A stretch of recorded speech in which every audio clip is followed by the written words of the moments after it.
Case number 46. Ngaandiripe chini. Chamakanyoresa pa someone.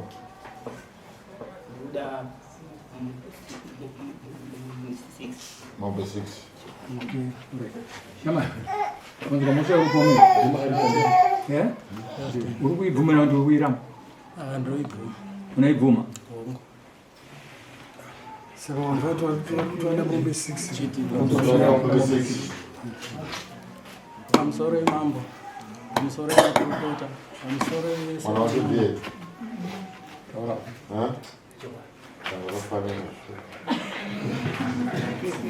Taura. Watu waruda mombe 6 kauru kule.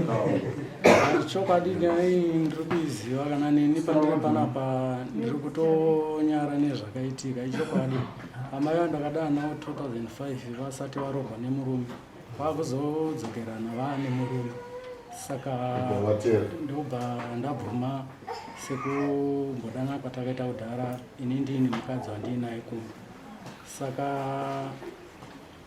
nyaya yavataura ndainzwa asi ndandichitochemo kuti ndokumbira ruregerero ndakatadza handaifanira kunge ndakasvika pakadaro ndo vakaita sawiro wababa vangu pavakashaya saka ndakakanganisa kusvika pekupedzisira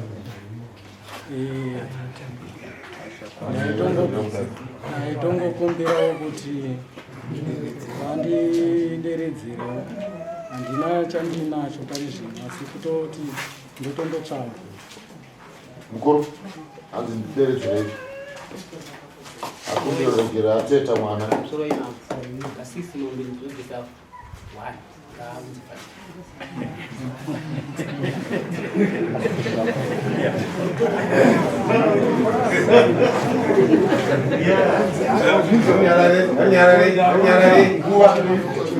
takuitirawo mutemo wedantekozi mu5 kunenge kwakutorodza kawo makaendesa mombe dzinopfureva kwere andati makaendesa mombe dzinopfureva kwere ndo zvadangopinde abvisa mombe 2 obvisa 3 kana kuti 900 US so 30 April saka mwana muda kuti aite semusi wa 30 April moya pano mopiwa mombe 3 kana kuti 900 US mwana muda kuramba muchigara naye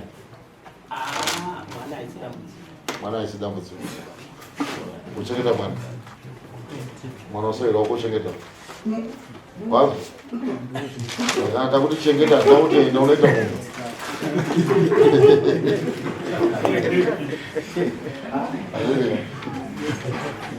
une chekutaura here nechekuti chii chekutaura chandinacho ndechekuti handizvozvo chandinacho chekutaura ndechekuti mudzimai wangu wacho asisina rugare nevana vaamai avo vangotukwa mazuva ese mudzimai wavo chero ivo maamai vacho togara paXmas 47 apo